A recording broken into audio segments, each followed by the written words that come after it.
오늘 우리가 나눌 말씀은 선교를 위한 교회 공동체의 모습이라는 내용으로 저희가 말씀을 나눴으면 하는데요.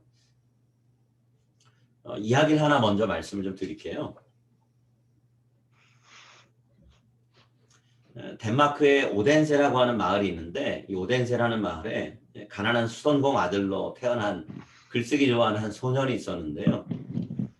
이 소년이 11살이 되던 해에 처음으로 이제 희곡을 썼습니다.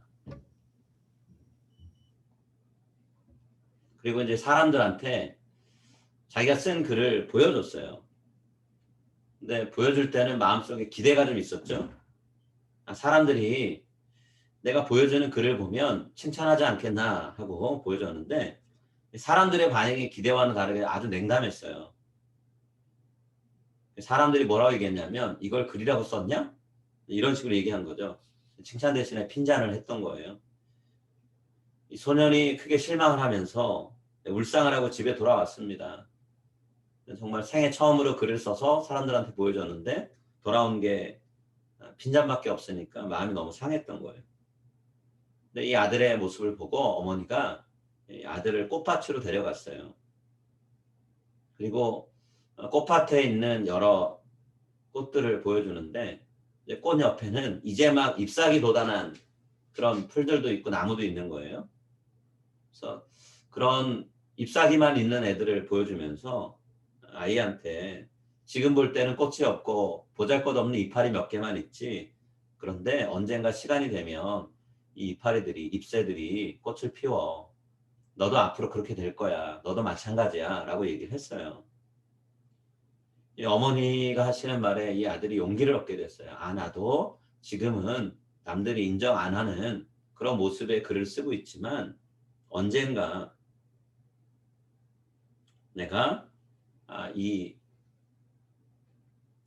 글을 잘 쓰다 보면 사람들한테 인정받는 때가 있겠구나라는 생각을 한 거죠. 그래서 열심히 그 이후로도 계속 글을 썼습니다. 그리고 정말 위대한 작가가 됐어요. 이 소년이. 아이들에게 용기와 희망을 주는 글들을 많이 썼는데요. 미운 오리 새끼, 성령파리 소녀, 우리 어렸을 때 읽거나 뭐 영화 같은 거, 만화 같은 거로도 봤던 거죠. 이 안데르센 얘기예요. 안데르센. 이 안데르센 이야기를 듣다 보면 그런 생각이 들거든요. 현재 갖추고 있는 모습만 보고서 앞으로의 미래를 단정 지을 수 있을까?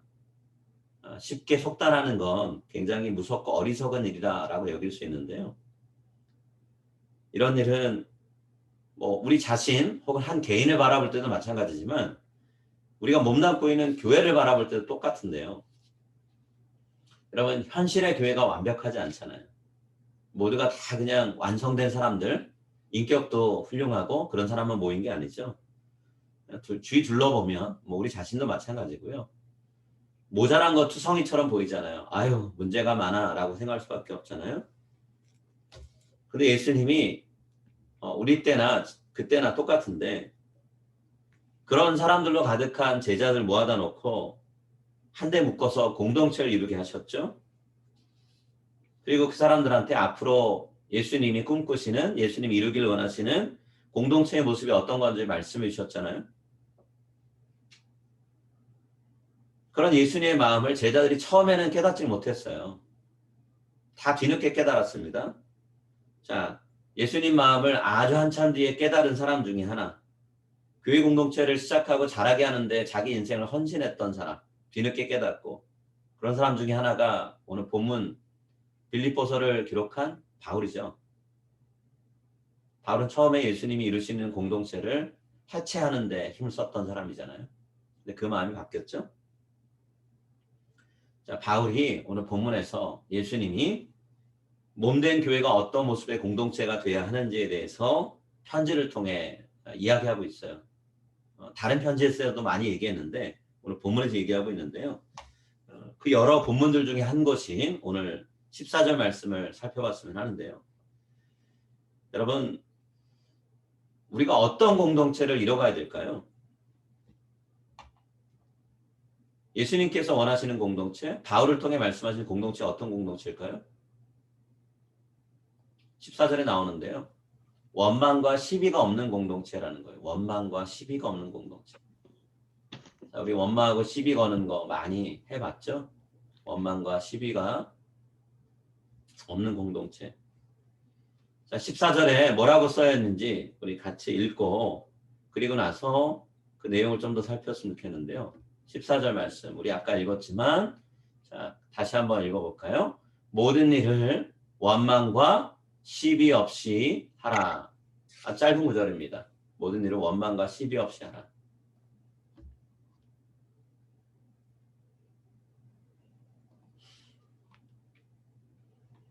자, 원망이라는 말을 좀 먼저 생각해 봤으면 좋겠는데요. 원망. 원망이란 말이 뭘까? 그리스 말 공기모스라는 단어를 번역한 건데요. 이게 무슨 뜻이냐면 당사자 없는 자리에서 그 사람에 대해서 이렇다 저렇다 늘어놓는 불만을 얘기해요. 우리 말로 얘기하면 뒷담화죠. 뒤에서 이야기 나누는 거예요. 뒷담화. 바울은 이 단어를 여기서만 쓰지 않고요. 고린도전서 10장 10절에서 쓰고 있어요. 어떤 내용을 얘기하냐면 이스라엘 백성들이 모세에 대해서 불평불만을 늘어놨습니다. 그리고 나서 그로 인해서 멸망당했던 걸 바울이 얘기를 하는데요. 자, 2번 나옵니다. 불평불만했던 거. 근거가 되는 이야기가 배경이 되는 이야기가 2가지 정도인데요. 한 번은 이스라엘 백성들이 출애굽을 하고 얼마 안 돼서 배가 고파졌죠. 고기를 먹고 싶어졌어요. 그래서 불평했습니다. 뭐라고 얘기했냐면 차라리 우리가 애굽에 있었으면 고기 가마 옆에 있으면서 고기도 먹고 떡도 배불리 먹고 지금처럼 이렇게는 안 됐을 거다라고 얘기했어요. 그러면서 출애굽한 것 자체가 문제다라는 얘기를 했죠. 하나님이 원망 소리 들으셨고요. 만나와 메추라기를 먹이셨어요. 그런데 하나님이 뭐라고 얘기하셨냐면 저들이 원망하는 건 모세 너를 원망하는 게 아니다. 나를 원망하는 거다라고 얘기하셨어요.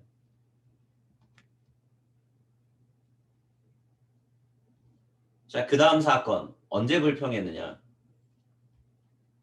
목이 마른데 마실 물이 없을 때 또 한 번 불평불만했죠. 배고프다고 원망했던 건 출애굽기 16장에 나오고요. 그 다음에 목이 말라 물이 없어서 또 불평불만하는 건 출애굽기 17장 1절부터 7절에 나오는데요. 자, 이때는 단순히 원망만 하지 않습니다. 성경에 뭐라고 되어 있냐면 모세를 돌로 쳐서 죽일 기세로 달려왔다라고 얘기하고 있어요. 모세가 생명의 위협을 느끼면서 하나님 앞에 기도합니다. 하나님 저들이 저를 돌로 쳐 죽이려고 합니다. 마실 물이 없다고 저러고 있습니다. 그랬더니 하나님이 르비딤 광야에서 반석을 통해서 물을 마시게 하시죠. 자, 하나님은 이 사건을 뭐라고 받아들이셨냐면 이스라엘 백성 가운데 하나님이 계신가 안 계신가 저들이 테스트해 본 거다라고 얘기하고 있어요. 하나님을 테스트했대요. 하나님 굉장히 마음이 상하신 거죠. 바울은 이야기를 왜 했냐면 결국에 이스라엘 백성들이 이 원망하는 태도를 고치질 못하다가 결국에 다 멸망했다라는 거예요. 40세 이상은 다 죽었죠. 그러면서 고린도 교회 성도들한테 경고하려고 이 말을 한 거예요. 그들 가운데 파가 나눠져 있잖아요. 바울파, 베드로파, 그리스도파 여러 파가 나눠져 있는데 이 사람들한테 경고하려고 얘기했던 거예요. 고린도 전서 10장 10절 말씀. 자, 우리 같이 한 목소리 읽을까요? 함께 읽겠습니다. 그들 가운데 어떤 사람들이 원망하다가 멸망시키는 자에게 멸망하였나니 너희는 그들과 같이 원망하지 말라. 아멘. 자, 바울은 지금 교회를 무너뜨리는 심각한 원인 중에 하나로 성도들끼리 모여서 불평불만하는 거, 뒷담화하는 거라고 얘기하고 있어요. 이미 이게 이스라엘 백성들 사이에서 확연하게 드러난 사실이죠. 민족이 멸망당하는 40세 이상은 다 죽는 그런 상황까지 됐단 말이에요. 근데 지금 바울은 고린도전서에서 고린도 교회가 그렇게 생겼다라고 얘기하고 있는 거죠. 현실의 교회도 마찬가지죠. 교회에는 스스로 교회를 염려하는 사람이라고 부르는 분들이 모여서 교회에 대해서 이러쿵저러쿵 얘기 많이 합니다. 그렇게 불평불만 늘어놓는 데서 교회를 위험스럽게 만드는 문제가 생긴다는 거예요. 시작은 교회를 우리가 바로 세우려면 이런 얘기도 나누고 해야지라고 하는데 불평불만, 원망만 가득한 이야기 하다가 결국엔 그 말들 때문에 그 모임 때문에 교회가 어려워진다는 거죠. 본인들은 교회를 위해서 우리가 이러고 있어 라고 말할지 모르겠지만 결과는 그것 때문에 교회가 어려워진다는 거예요. 오늘 바울이 본문에서 우리한테 경고하는 이 원망하지 말라라고 하는 거, 원망 없이 하라라고 하는 걸 귀담아 들을 필요가 있어요. 우리가 특히나 교회를 염려하는 마음으로 살아가고 있다면 더더욱 내 입술에서 나오는 말이 혹여나 하나님 보실 때는 하나님을 테스트하고 교회를 위험스럽게 하는 원망, 생산적인 건 아무것도 없는 그런 말은 아닐지 우리가 생각할 필요가 있어요. 자, 바울이 또 조심하라고 말한 교회를 위기에 빠뜨리는 두 번째 요인을 얘기했죠. 뭐였죠? 원망 얘기했고 두 번째는 시비였죠. 시비. 자, 시비는 뭘까요? 자, 디아로스기모스라고 하는 헬라어를 번역한 말인데요. 의견 충돌이 일어났습니다. 의견 충돌이 일어났는데 나와 생각이 다른 걸 알았어요. 생각이 다른 걸 알면 경청하는 자세가 필요한데 이제 싸우자고 덤비는 거예요. 말싸움하는 거죠. 근데 그거로 끝나지 않고요. 그 다음부터는 싸우려고 그 사람이 하는 말을 사사건건 꼬투리 잡는 거예요. 정말 대화하려고 말하고 있는 게 아닌 거죠. 뭐든 말하면 내가 잘못된 거를 이야기해 주겠다 하면서 이야기하는 말 꼬리 잡는 거예요. 자, 바울은 로마서 1장 21절에서 이 똑같은 단어를 또 한 번 쓰는데요. 그때는 뭐라고 번역이 됐냐면 생각이 허망해져서라고 얘기합니다. 생각이 허망해져서. 온전한 생각 갖고 얘기하는 게 아니라는 거죠. 바울이 얘기하는 게 뭐냐? 건설적인 토론이 아니라 논쟁 위에서 말꼬리 잡는 거, 말싸움하는 거, 그게 시비라는 얘기를 하고 있어요. 바울이 왜 이야기를 빌립보 교회 성도들한테 편지를 통해 이야기하고 있을까요? 혹시 뭐 빌립보 교회가 그런 문제가 있어서 그런 걸까요? 그렇진 않아요. 바울이 지금 글을 쓰면서 사용한 단어들을 보면 알 수 있습니다. 원망과 시비 없이 하라라고 얘기했는데 이때 이 명령을 어떤 시제로 썼냐면 현재형으로 썼어요. 현재형. 현재형은 지금 그렇게 해라라는 의미가 될 수도 있지만 앞으로 계속해서 그렇게 하라라는 의미예요. 미래. 교회 공동체에 원망과 시비 없이 서로 잘 지내라라는 이야기. 앞으로 그렇게 하라는 얘기예요. 지금까지는 잘 해왔다. 문제 없다. 그렇지만 앞으로 더 큰일 생기지 않도록 말을 잘 해라라는 얘기죠. 다행인 거예요. 빌립보 교회가 이런 문제가 있어서 이야기를 듣는 게 아니니까. 자, 그런데 오늘 우리는 바울이 그러면 이 이야기를 문제도 없는 교회에 왜 했는가라는 생각을 해봐야 되겠죠. 바울이 이런 권면을 하는 목적이 무엇일까? 이유가 뭘까를 생각해 봐야 되겠죠. 자, 오늘 바울 사도는 15절에서 그 이유를 밝힙니다. 왜 이런 권면을 하는가? 목적이 뭔가? 이유가 뭔가? 자, 성도들은 지금 구부러지고 뒤틀린 세상 가운데 살아가고 있습니다. 그런 세상에 살고 있으니까 세상 사람들 살듯이 똑같이 물들면 안 된다는 거예요. 하나님 앞에 흠없는 자녀, 하나님께 선택되고 구별된 사람으로서 어느 누가 보더라도 비난하고 욕할 것이 없는 그런 사람으로, 그런 자녀로 살아가야 되기 때문에 그런 자녀의 모습을 사람들에게 보여야 되기 때문이라는 거예요. 자, 15절 말씀 제가 읽겠습니다. 이는 너희가 흠이 없고 순전하여 어그러지고 거스리는 세대 가운데서 하나님의 흠없는 자녀로 세상에서 그들 가운데 빛들로 나타내며. 여러분 이 말씀 흠이 없고 순전하여 어그러지고 거스르는 세대 가운데서 하나님의 흠없는 자녀로 나타내며 라고 했는데요. 이 말씀 배경이 되는 구절이 있습니다. 신명기 32장 5절 말씀이에요.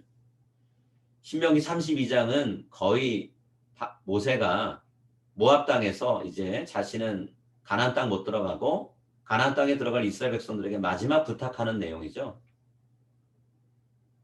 근데 이 장면에서 모세가 뭐라고 얘기하냐면 하나님의 백성으로 선택받은 이스라엘 백성들이 죄를 저질러서 하나님의 자녀가 되지 못했다는 한탄을 하고 있어요.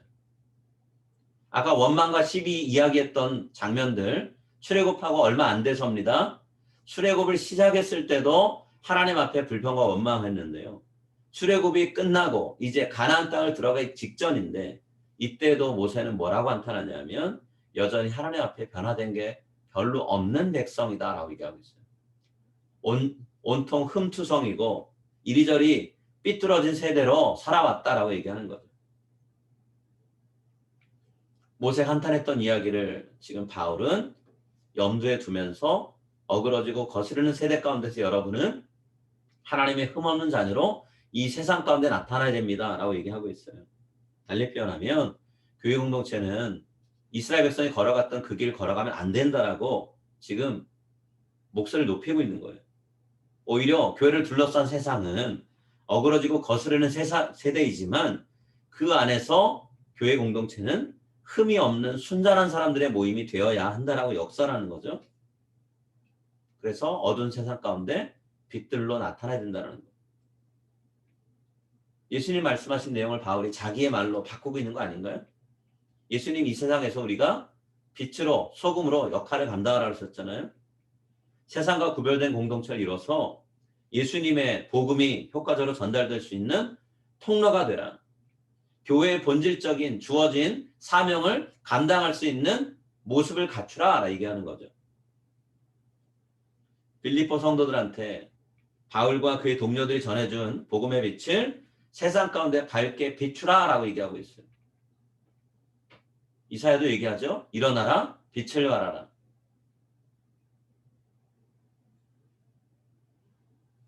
자, 빛들로 나타나서 하라고 한 게 있습니다. 역할을 주었죠. 생명의 말씀을 밝히라 했습니다. 생명의 말씀을 밝히라. 뭘 밝혀요? 생명의 말씀을 빛처럼 밝히라. 자, 빌립보 교회는 지금 복음을 전하다가 핍박받고 고난당하는 상태예요. 그런 상황에서 바울은 뭐라고 얘기합니까? 고난받으니까, 핍박받으니까 거기 가만히 안전하게 있어라 얘기하지 않죠. 오히려 세상으로 나가서 담대하게 복음을 외치라라고 얘기합니다. 복음의 등불을 손에 들고 가라 얘기하죠. 내가 여러분에게 전해준 복음 가슴 속에 묵혀두고만 있지 마십시오. 제발 그 복음을 입술을 열어서 전하고 다니십시오라고 얘기하고 있는 거예요. 핍박을 받고 위축되어 가만히 있지 말고 저와 제 동료들이 여러분에게 복음 전하면서 수고했던 것 아시지 않습니까? 여러분 그렇게 사셔야 됩니다. 얘기하는 거죠. 여러분에게 복음 전해준 게 헛수고로 끝날 수도 있습니다. 예수님이 씨 뿌리는 비유에서 얘기하셨죠? 자, 4종류의 밭에 씨 뿌리시는데 그 중에서 열매 맺은 건 딱 하나밖에 없어요. 길가에 뿌려진 씨들 사라졌고요. 새가 와서 먹었죠. 그 다음에 바위 위에 돌 위에 떨어진 거 잠깐 싹이 나는 씹다가 사그라버렸죠. 햇빛에 말라버렸고 가시떨기에 뿌려진 씨들은 어떻게 됐나요? 자라는데 열매 맺을 줄 알았더니 가시 그늘에 가려져 갖고 결국에는 열매 맺지 못하고 사라졌죠. 좋은 땅에 떨어진 씨앗만 열매 맺었잖아요. 바울은 지금 성도들한테 여러분 저는 여러분을 밭 갈듯 열심히 복음 전했습니다. 여러분 좋은 땅이 되어야 됩니다. 열매 맺는 사람들이 되어야 됩니다. 그 열매를 사람들에게 먹을 수 있도록 나눠줘야 됩니다. 라고 얘기하고 있는 거죠. 그래서 바울이 예수님이 다시 오시는 그날에 예수님 앞에 섰을 때 빌립보 성도들에 대한 자랑을 하게 해달라고 얘기하고 있어요. 빌립보 성도들이 얼마나 복음을 위해서 열심히 그 복음 전하고 살았는지 자랑할 수 있도록 좀 해주십시오라고 얘기하고 있는 거죠. 자, 16절 제가 부분만 읽었는데 16절 전체를 한번 읽겠습니다. 16절 전체 말씀 함께 읽을게요. 생명의 말씀을 밝혀 나의 다름질이 헛되지 아니하고 수고도 헛되지 아니하므로 그리스도의 날에 내가 자랑할 것이 있게 하려 함이라. 바울은 지금 예수님 말씀하신 씨 뿌린 자의 비유에서 나오는 좋은 땅, 그 좋은 땅이 빌립보 교회 성도들이고 빌립보 교회 공동체이길 원한다라고 말하고 있어요. 좋은 땅에서 어떤 일 벌어졌나요? 씨앗 하나 떨어졌는데 30배, 60배, 100배의 결실을 맺었죠. 바울은 그런 모습을 보길 원하는 거예요. 바울과 실라, 디모데 몇 사람이 복음을 전했지만 그렇게 떨어진 복음의 씨앗이 빌립보 교회 성도를 통해 더 많은 곳으로 퍼지기를 원하는 거죠. 그리고 하나님께서 그 복음의 씨앗이 자라서 하나님의 손으로 귀한 열매 맺게 하시는 것을 보기를 원한다 얘기하고 있어요. 로마 감옥에 갇혀 있는 바울에게 위로가 될 수 있는 있는 일은 그거밖에 없다라는 거죠. 여러분 지금 바울의 선교는 끝을 향해 달려가고 있어요. 로마에서 인생이 끝납니다. 사역이 끝납니다. 바울이 거기서 생명을 다 잃어버리면 그 뒤는 누가 감당할까요? 도대체 누가 바울이 복음 전하다가 사라지고 나면 그 다음 복음을 전할까요? 빌립보 교회 성도들처럼 고난 가운데 믿음 지키는 굳건한 믿음의 사람들이 그 뒤를 이어가야 되는 거 아닌가요? 예수님 돌아가실 때 죽을까 겁나서 도망갔던 비겁한 제자들의 모습이 아니라 부활하신 예수님 만나고 난 이후에 예수를 위해서 생명 내건 그런 제자의 모습을 갖춘 사람들이 복음을 전해야 되겠죠. 빌립보 교회는 아주 좋은 기회예요. 지금 핍박을 받고 어려운 상황에 있는데 그런 성도들에게 바울이 얘기하는 여러분이 여기서 믿음을 굳건하게 지키고 그 믿음대로 복음 전한다면 여러분은 예수님이 선택하신 12제자처럼 그리고 예수를 위해 헌신한 저처럼 하나님이 귀 쓰시는 사람이 되고 열매 맺는 사람 될 겁니다. 라고 얘기하고 있는 거예요. 여러분 바울은 복음의 씨앗을 전해서 자신과 같은 복음 전도자들, 자신과 같이 말씀 전하는 사람들이 계속해서 태어나길 원했는데요. 그 일을 위해 헌신해 왔습니다. 그리고 그 일을 위해 헌신해 왔던 거 바울은 후회하지 않는다 얘기해요. 예수님이 세상을 떠나시면서 제자들에게 이 땅을 하나님의 나라로 만들어라, 복음을 전해라, 제자를 삼아라 얘기하신 그 명령을 내리신 것처럼 선교 명령, 지상 명령 내리신 것처럼 바울도 지금 빌립보 성도들한테 선교에 대해서 바울 자신의 지상 명령을 내리고 있는 거예요. 제발 선교에 헌신하십시오. 그리스도의 날에 내가 자랑할 것이 있도록 여러분 생명의 말씀을 빛으로 밝혀서 사람들에게 전해 주십시오라고 얘기하고 있는 거죠. 그래서 바울은 뭐라 얘기하죠? 만약에 그렇게 될 수만 있다면 여러분이 저처럼 복음을 전하는 사람들로 한 사람 한 사람 변할 수만 있다면 여러분 제가 어떤 사람으로 취급받든 제가 어떤 일을 하게 되든 저는 기쁜 마음으로 다 감사하겠습니다 라고 얘기하고 있어요. 17절과 18절에 바울의 이 자세가 나오는데요. 17절 18절 만일 너희 믿음의 재물과 섬김 위에 내가 나를 전제로 드릴지라도 나는 기뻐하고 너희 무리와 함께 기뻐하리니 이와 같이 너희도 기뻐하고 나와 함께 기뻐하라. 자, 빌립보 성도들이 믿음의 재물과 섬김을 하나님께 올려드립니다. 그러면 바울은 그 위에 자신을 전제로 드릴 수 있다고 얘기합니다. 전제로 드려도 좋대요. 전제로 드린다는 말이 뭘까요? 자, 헬라어 스펜도마이라는 단어인데요. 뜻은 포도주를 붓는다는 뜻이에요. 포도주를 붓는다. 구약 성경에도 전제라고 번역된 단어가 나오는데 포도주를 제물 위에 붓는 걸 얘기하고요. 그리스나 로마 제사에서도 포도주를 붓는 일들이 있었습니다. 빌립보 교회 성도들은 이 단어의 의미를 잘 알고 있어요. 본인들이 살고 있는 동네에도 신전이 있고 그 신전에서 열심히 포도주를 부으며 자신들이 믿는 신에게 제사를 드렸기 때문에 잘 알고 있어요. 자, 바울이 지금 빌립보 성도들의 믿음의 재물과 섬김 위에 자기를 전제로 드린다는 얘기를 왜 할까요? 자, 주로 드리는 양과 소나 이런 짐승의 재물과 비교하면 포도주를 붓는 전제는 부수적인 일이에요. 덜 중요한 일이라고요. 그럼 바울은 뭘 얘기하는 걸까요?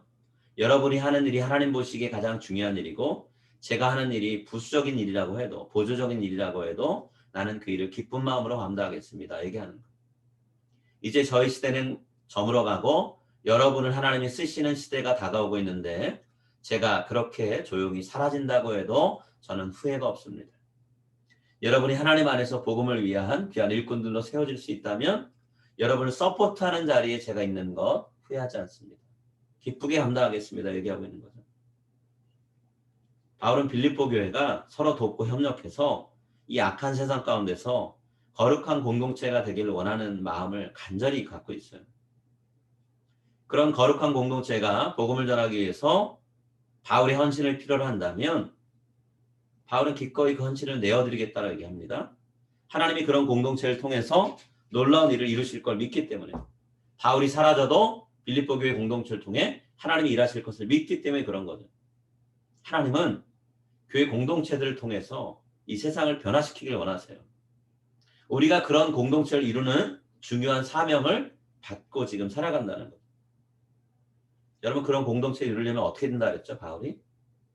오늘 본문에서 시작할 때 얘기했죠. 14절에서 교회 공동체 안에서 서로를 향해 불평 쏟아놓는 일들 뒷말 하는데 힘 소진하지 않아야 됩니다. 우리가 그래야 돼요.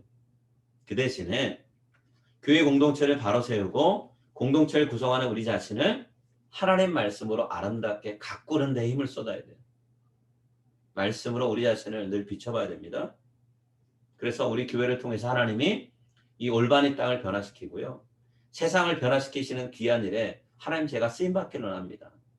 기도하면서 쓰고자 하실 때 우리를 이끌고 가실 때 우리가 기꺼이 순종해야 된다는 거. 여러분 그게 우리의 모습이 돼야 되지 않을까요? 맨날 마음속에 있는 불평불만 이야기하면서 뭐가 모자라고 이게 모자라고 하면서 그러다가 답답해서 속 터져 라고 대화를 끝내는 그런 모습으로 가면 안 되겠죠.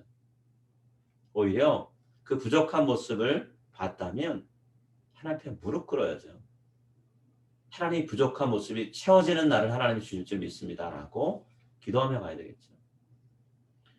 또 하나 지금 부족한 이 모습에서 하나님이 이루실 온전하고 풍성한 공동체의 미래를 보는 눈을 달라고 기도해야 되겠죠. 그런 눈이 생겨야 뭘 할 거 아니에요. 아까 제가 설교 시작하면서 말씀드렸습니다. 안데르센 이야기요. 어머니마저도 아들에게 그래 너는 글을 쓴 걸 보니까 형편없어. 이런 것도 글이라고 썼니 하고 길을 꺾지 않았죠.